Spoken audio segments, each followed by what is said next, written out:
opens up the world for you, right?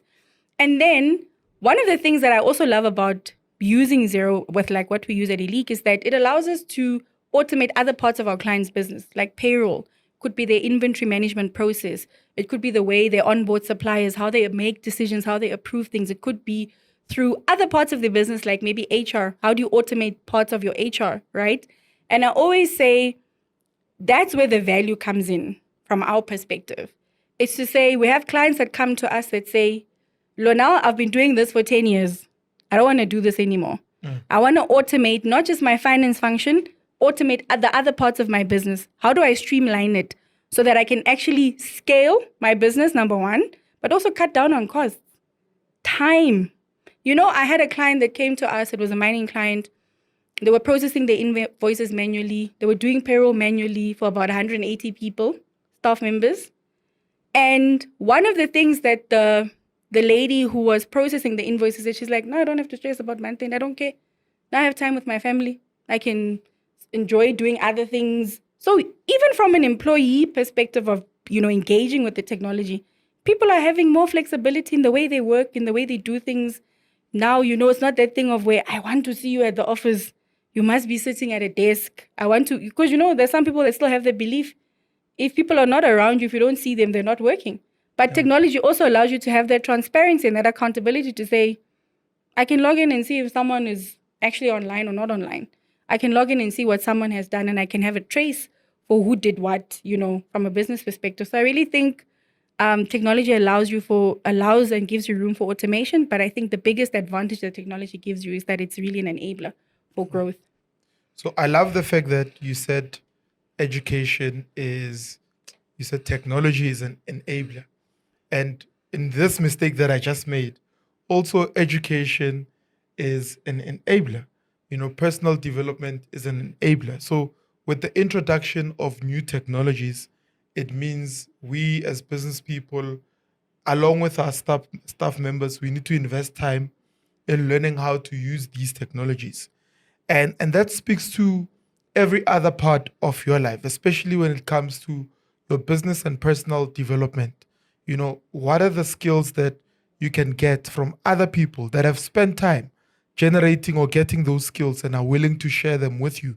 On the 1st of March, we've got the It's More Than Just Money Business and Property Seminar. What is that? That is education. That is personal development. That is people that have spent years building successful businesses. I mean, Stan Katz has built Prime Media, he's built Radio 702, and several other businesses.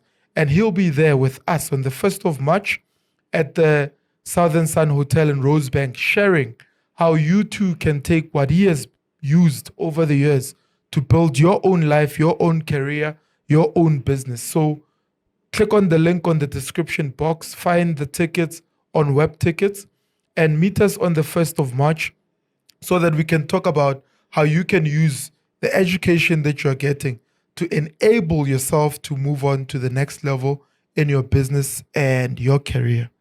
So tell me, Lornelle, what's next for Elite Advisory? Any exciting projects or expansions? Global expansion. I think that's where our focus is now, is on global expansion for sure. Global expansion. Yeah, I think we're investing a lot of time.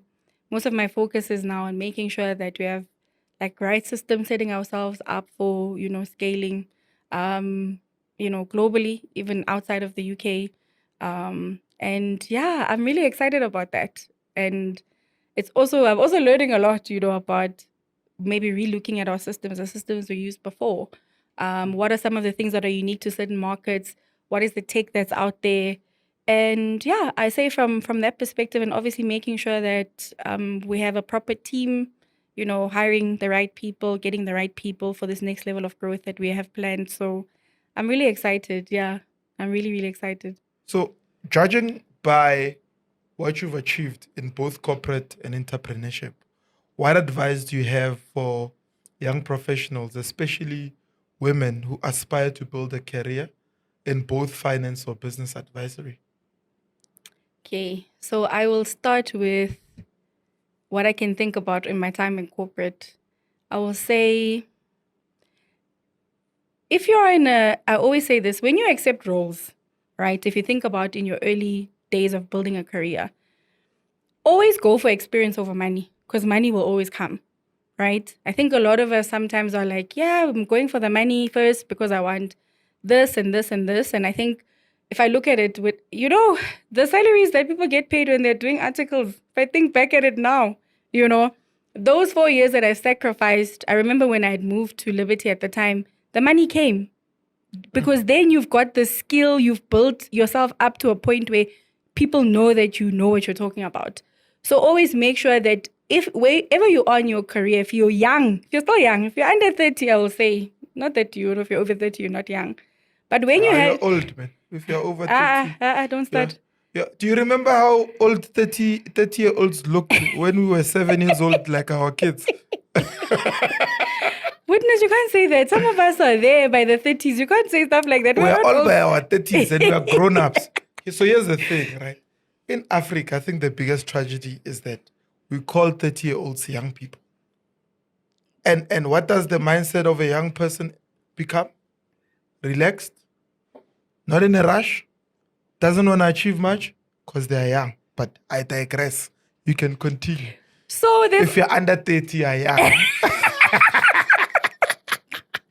So I would say there are years in your profession where you kind of have to say, I'm making, I have a trade-off. I'm not going to go for the money. I'm going to go for the experience, right? And you should have a focus of always wanting to be the best at what you do. I think, my staff always teases me. They tell me I'm very competitive. I say to them, I'm not competitive. They say you are. I said, so in me wanting to be the best that I am at what I do, does that make me competitive or does it just make me driven enough to know that when I walk out today, I want to be better than what I was yesterday? So the competition is always with myself. So if that makes me competitive, then yeah, I guess I am. But I think a lot of us, when we are going into corporate, and also a lot of us when we go into corporate or when we're in corporate roles, we're like, yeah, they're not paying me well or there's something for you to complain about. Keep your head down and find things to be grateful for. The second thing is network. People don't know how to build relationships. If I look at the things I've been able to achieve, even with Elite now, is because I have built relationships in the spaces that I've been at.